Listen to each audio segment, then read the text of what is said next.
Okey, kita akan teruskan dengan seni craft. Okey, kita tengok apa yang terkandung dalam seni craft. Okey. Sejarah seni craft di Malaysia boleh dikaitkan dengan kerja tangan yang diusahakan oleh masyarakat Melayu, Kelantan, Terengganu, Pahang. Okey, sekitar pada tahun 1780-an. Dah lama dah seni craft ni berkembang di negeri pantai timur. Ingat ya, kalau sebut seni craft dia terkenal di pantai timur seperti Kelantan, Terengganu dan juga Pahang. Okey, contoh hasil rekaan mereka ialah keris, perahu payang, wau dan juga gasing. Okey, seni craft tradisi mengandungi unsur-unsur kebudayaan penciptanya yang berupa hiasan. Kedatangan imigrasi luar seperti kaum Cina dan India telah mempengaruhi rekaan tempatan. Okey, proses asimilasi budaya ini terlihat pada rekaan seperti ukiran kayu, sulaman dan juga barang kemas. Okey, boleh dapat? Okey, next. Ni dalam buku teks kamu ya. Kamu boleh tengok dalam buku teks kamu. Okey. Kenali dahulu tokoh karya dan juga perkembangan seni craft di Malaysia. Apa yang dikatakan dengan seni craft? Okey, seni craft merupakan bidang yang memerlukan daya cipta dan kemahiran menggunakan tangan. Bidang craft ini boleh dibahagikan kepada dua, iaitu seni craft tradisional dan juga seni craft moden. Okey, seni craft tradisional, seni craft tradisional termasuklah tekatan, batik, tembikar, ukiran kayu, tenunan, anyaman dan juga tekatan. Tengok contoh sebelah tu ya. Sebelah tu ada contoh tekatan. Okey. Yang seterusnya kita tengok kepada seni craft moden. Okey. Dalam seni craft moden kita ada teknik quilling. Okey, teknik quilling, seni kertas, craft sabun, craft manik, craft lilin dan juga craft tali. Okey, boleh faham? Okey, kita pergi ke slide yang berikutnya. Okey, dalam seni craft ini kita akan mengenali lebih lanjut orang yang bertanggungjawab ataupun tokoh yang bertanggungjawab di dalam seni craft. Tokoh di dalam seni craft kita panggil dia adi guru. Ingat ya, tokoh dalam bidang seni craft dipanggil adi guru. So, siapakah adi guru ni? Okey, adi guru dan produk seseorang yang pakar dan mahir dalam menghasilkan sesuatu craft dikenali sebagai adi guru. Sumbangan mereka sangat penting bagi mempertahankan seni warisan negara. Justeru sebagai menghargai sumbangan mereka, kerajaan telah mewujudkan anugerah tokoh craft negara dan adi guru craft. Dalam bidang craft terdapat beberapa orang adi guru yang terkenal. Antaranya ialah tokoh-tokoh berikut. Calon-calonnya ialah tak adalah. Okey. Antaranya ialah tengok okey, semua ni dalam buku teks kamu. Okey, dalam buku teks kamu ada gambar ni. Yang pertama, seni craft batik. Okey, siapakah tokoh dalam seni craft batik? Tengok. Tokoh dalam seni craft batik ialah Yusof Haji Abdullah. Dilahirkan di Kelantan pada tahun 1928. Pernah mengikuti kursus seni kreatif di Universiti Sains Malaysia. Rekaannya menampilkan budaya masyarakat Pantai Timur. Pernah mengadakan pameran lukisan batik di Moskow pada tahun 1978 dan pernah menjadi penceramah di pusat pengajian tinggi di dalam dan luar negara. Hebat kan? Walaupun sekadar kepakaran dalam bidang batik, tapi tahap dia dah international. Okey. Seterusnya adalah bidang tembikar. Tokoh yang dikagumi ialah Zamari ataupun Zamari Pandak. Lahir pada tahun 1942 di negeri Perak. Okey, memperoleh kemahiran daripada datuknya. Yang ni daripada generasi ya.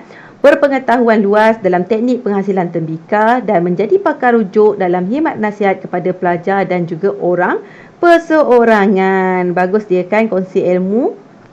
Okey. Zamri Pandak juga pernah menerima anugerah Seal of Excellence daripada UNESCO pada tahun 2002. Okey, beliau juga pernah dianugerahi sebagai adi guru craft Labu Sayung pada tahun 2007. Jadi, ingat Labu Sayung, ingatlah Zamri Pandak.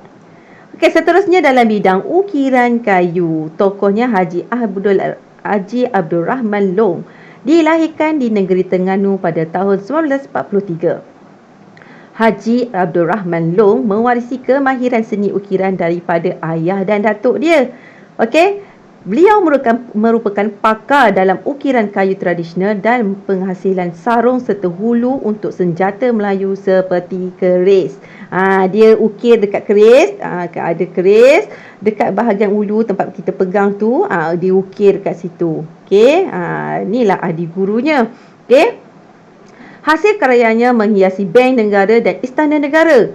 Dianugerahi pingat jasa kebaktian PJK oleh Sultan Perlis pada tahun 1986. Okey. Seterusnya, tokohnya adalah Nurhaiza Nordin. Okey, Nurhaiza Nordin dilahirkan pada tahun 1963 di negeri Terengganu. Oh, mahir-mahir orang Terengganu ni. Pandai ukir kayu. Okey. Mengikuti latihan ukiran kayu dengan 4 orang tokoh pengukir tersohor negara seperti Wan Su, Wan Su Othman dan juga Tengku Ibrahim Tengku Wok. Pernah menjadi ahli panel dan penceramah yang dikenali oleh jabatan kerajaan dan swasta. Beliau juga pernah menerima anugerah seni negeri Terengganu pada tahun 2005 dan anugerah usahawan kraft pada tahun 2010. Okey.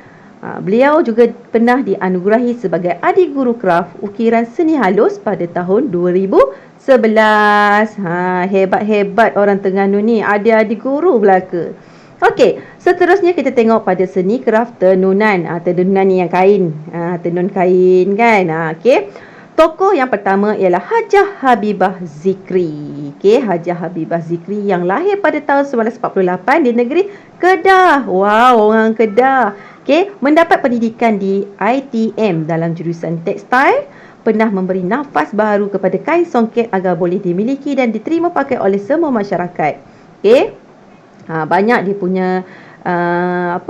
punya kesan ataupun banyak dia punya sumbangan melatih dan membimbing penenun muda sehingga menjadi penenun yang mahir. Karya kreatifnya dijadikan hiasan di Istana Negara, Istana Johor, hotel dan juga resort. Betapa orang menghayati karya beliau. Okey, pernah dianugerahi sebagai adik guru kraft songket dan juga dinobatkan sebagai tokoh kraft negara pada tahun 2007.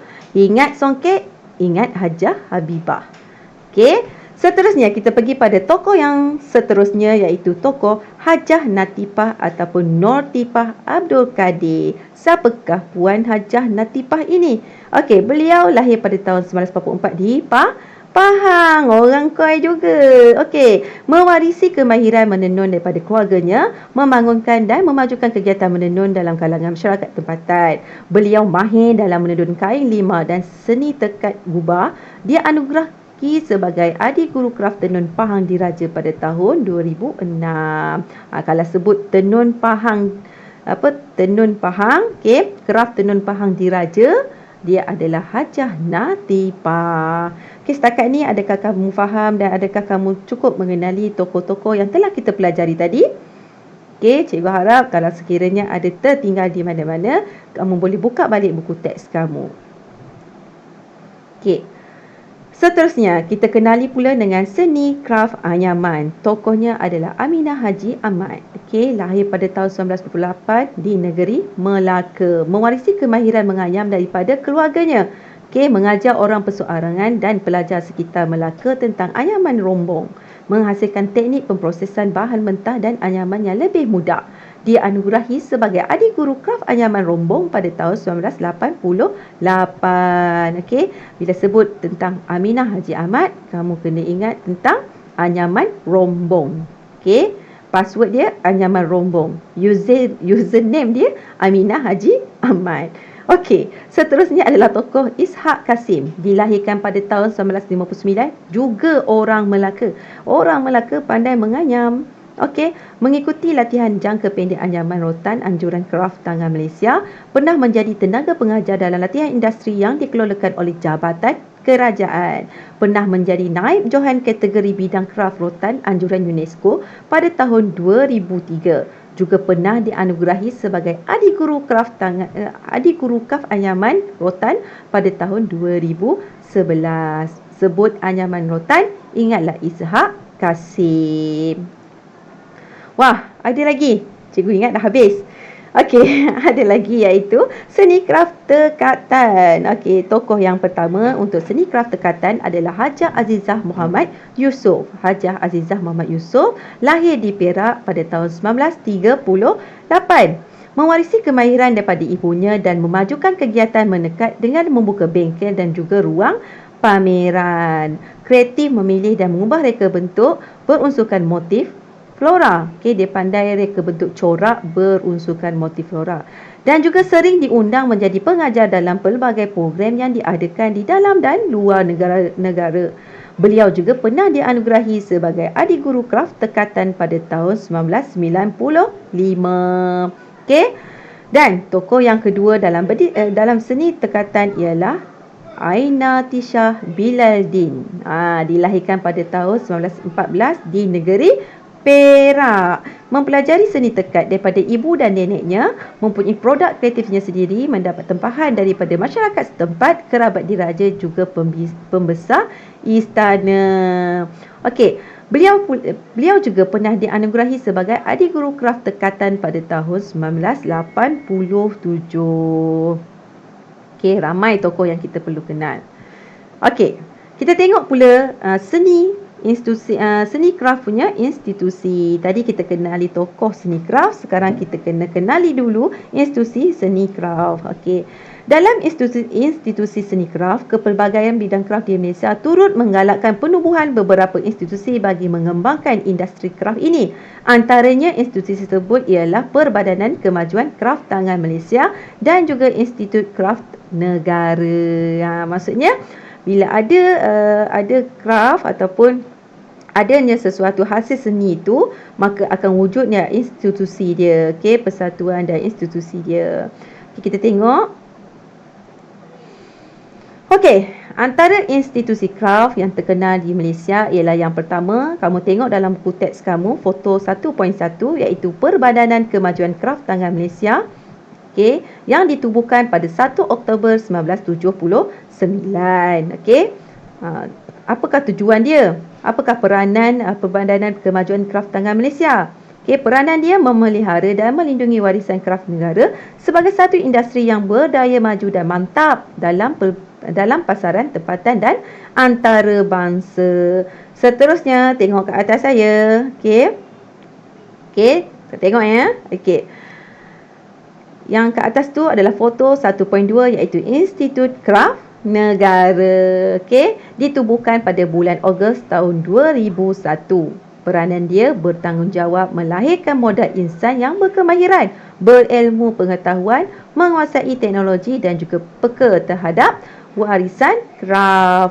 Adanya dua institusi kraf ni supaya melindungi dan tujuan dia juga untuk melahirkan modal insan berkemahiran. Maksudnya kalau kita ada kemahiran, kita boleh memperkembangkan kemahiran kita tu, okey, dan boleh menjadi punca pendapatan kita. Okey, faham?